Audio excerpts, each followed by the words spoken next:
So guys, നമ്മുടെ demand curve slope ആവാനുള്ള, left നിന്ന് റൈറ്റിലേക്ക് ഇതേപോലെ താഴേക്ക് സ്ലോപ്പ് ആവാനുള്ള ഫിഫ്ത്ത് റീസൺ ആണ് നമ്മൾ ഇന്ന് സംസാരിക്കാൻ പോകുന്നത്. അഞ്ചാമത്തെ റീസൺ എന്തായിരിക്കും? അഞ്ചാമത്തെ reason different use of a commodity.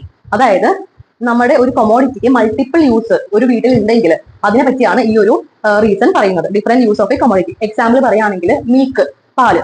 ഈ പാല് നമ്മൾ എന്തിനൊക്കെ യൂസ് ചെയ്യും? ചായ അടിക്കാൻ യൂസ് ചെയ്യും, കോഫി ഉണ്ടാക്കാൻ യൂസ് ചെയ്യും, ജ്യൂസ് അടിക്കാൻ, അല്ലെ മിൽക്ക് ജ്യൂസസ് അടിക്കാൻ യൂസ് ചെയ്യും, മിൽക്ക് ഷേക്കുകൾ ഉണ്ടാക്കാൻ യൂസ് ചെയ്യും. അപ്പോൾ നമ്മൾ ഒരു 28 രൂപയുള്ള മിൽക്ക് പെട്ടെന്ന് അതിന്റെ പ്രൈസ് ഒരു 35 രൂപയായെന്ന് വിചാരിക്കാം. നമ്മൾ എന്ത് ചെയ്യും? നമ്മൾ പിന്നെ ഇങ്ങനെ ആഡംബരം അല്ലെങ്കിൽ കുറച്ച് ആർഭാടം ഇങ്ങനെ കാണിക്കോ? അതായത് ആ മിൽക്ക് ഉപയോഗിച്ചിട്ട് ഡെയിലി ജ്യൂസ്, ഷേക്ക്, ചായ, കോഫി ഇങ്ങനെ ഉണ്ടാക്കി വെറുതെ ആ മിൽക്ക് വേസ്റ്റ് ആക്കി കളയോ? ഇല്ല, നമ്മൾ ഒരിക്കലും അങ്ങനെ ചെയ്യത്തില്ല. നമ്മൾ എന്ത് ചെയ്യും? അവിടെ റെസ്ട്രിക്ട് ചെയ്യും ആ ഒരു കൊമോഡിറ്റി, അല്ലെ?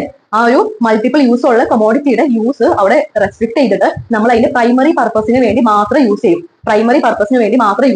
നമ്മുടെ മിൽക്ക് കൊണ്ടുള്ള പ്രൈമറി പർപ്പസ്, നമ്മുടെ എല്ലാ വീഡിയോയിലും പ്രൈമറി പർപ്പസ് എന്താ?